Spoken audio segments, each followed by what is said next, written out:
Manchester United, a club that has had a very topsy-turvy season, but a fall from grace from those glory days. From the trophy-laden phase of Sir Alex Ferguson that went on till 2013 to the dreadful 11 years post-Ferguson's retirement, Manchester United has seen the highs and the lows. And in the middle of all this, they managed to come out and win the FA Cup, beating Manchester City 2-1.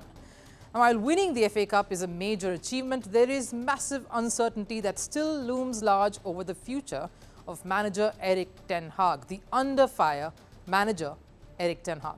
The reasons are out there for all of us to see and, of course, realize. It's been a season of struggles for United.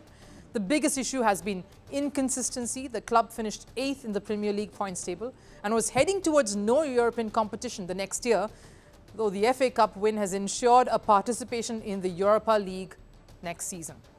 Is it enough? Is it enough to silence the alarm bells that have been ringing in the corridors of the United management? Now, let's be honest, the club just about managed to seal that last spot at the very last moment in the weekend, and that is how their success has been in the recent years.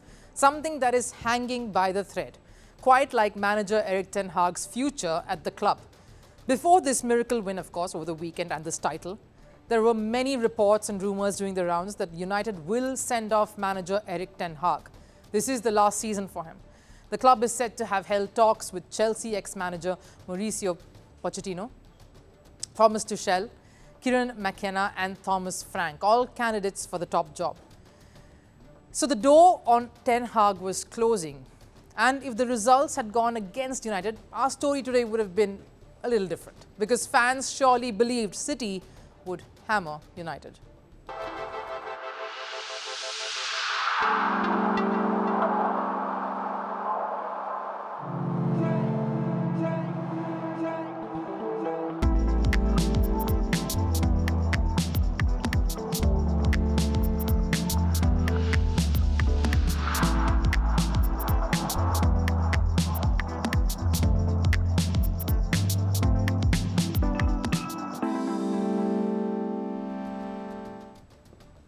All those tweets before the match even took place, before that game even took place, and very irate fans there, understandably so. But the FA Cup triumph has somehow swung the pendulum a bit, and Erik Ten Hag is hanging on. His hold on the job a little stronger thanks to that win.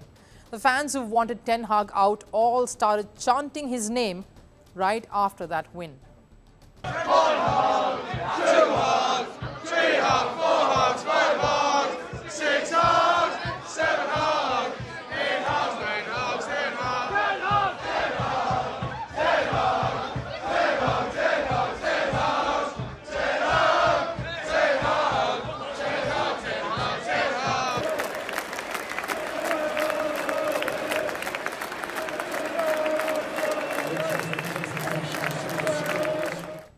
How fortunes change in the matter of a few days, a few weeks. The same fans who were calling for his sacking, singing his name loud and clear. Now, his name was echoed through Wembley as he gave a glimmer of what could have been for Ten Hag and the squad with a nearly fully fit playing team at Wembley. And they showed what could have been United's season if they had had these set of players throughout the year. In his 2 seasons in charge, the Dutchman won 2 trophies, FA Cup this year and the Carabao Cup last year. Certainly not the kind of silverware that a Manchester United club is capable of. And that's why when the talks about his departure started during the rounds, Ten Hag gave it back to the club. I'm in a project and we are exactly where we want to be. We're constructing a team. And when I took over, it was a mess at United. And we are on our way to construct a team for the future. Team is progressing and we're winning trophies. 2 trophies in 2 years is not bad. 3 finals is not bad. But we have to keep going. I'm not satisfied with it. We have to do better. And if they don't want me anymore, then I go anywhere else to win trophies, because that is what I did my whole career. That's the thing about Ten Hag. He's always been defiant. He's always been confident every time there was a slump, every time there were questions asked. He isn't worried about being sacked. Not now, not then. He did what he could with the resources available. That's what he's always said. And that is why when Manchester United won the FA Cup, the dressing room penned down an emotional, heartfelt note to the fans. A letter signed by the full squad and manager Ten Hag.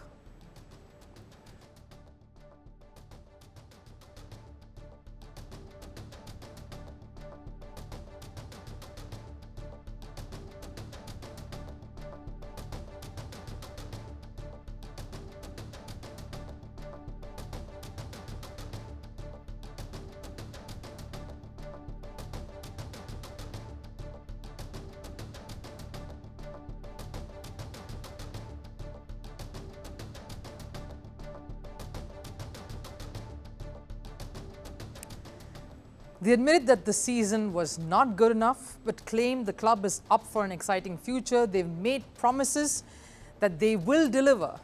And here's the thing, at United, it has always been about the fans, a sort of culture that the OG manager Alex Ferguson had instated. United's decisions have often been influenced by its fans. When fans made the slogans of Glazers out in 2022, we saw a shift in the ownership with Jimmy Ratcliffe taking over. When Ole Gunnar Solskjaer was sacked, it was because of the backlash from the fans. Fans started the whole furore of sacking Erik Ten Hag as well at the end of the season. So it is no wonder that the players and the manager want to appease the fans. That's why the letter, a peace offering and a declaration of what they are promising to do, that they would like to get United back to those glory days and deliver. United fans, of course, always stay with the club. That's how they are. Through thick and thin, they stand by their team, cheering them on. Of course, there have been more lows this season than highs throughout. Manchester United fans are unbelievable. If you take their energy like today and a few games also in the season, it's difficult to lose. They have a different energy than the rest of the clubs. The club knows what a huge part the United fans have to play. They are almost investors. They're part investors in the saga that is Manchester United. A big reason why the decision on Ten Hag is impending and there isn't any resolution just yet. There ought to be conflict. New part owners, Ineos, headed by Jimmy Ratcliffe and Dave Brailsford, are now conducting an end-of-season review to determine Ten Hag's future and that of the club as well. From lackluster performances on the pitch to managerial uncertainty of it, the club has seen it all this season. Is the FA Cup win enough for Erik Ten Hag to keep his job a while longer? With Rupha Ramani leaving, Bruno Fernandes's future uncertain, do they have the potential to deliver on the promises their letter says of getting the club back to where it truly belonged? And more importantly, does Ratcliffe and company have the gumption to make bold decisions going by their gut and what they think works best for this club and not from any other point of view? Firstpost reports from the world's second largest continent. Hello, I'm Alison Lagrange. A very warm welcome from Durban, South Africa. We get you the news and the newsmakers from Africa. South Africa goes to the polls on the 29th of May. I will track the election and bring you ground reports. Is it the end of the road for the African National Congress? And will former President Jacob Zuma stage a dramatic comeback? From elections to climate change to innovations and opportunities. As the world's attention shifts, we report from Africa, the heart of the global south. Join me every weekday live on Firstpost.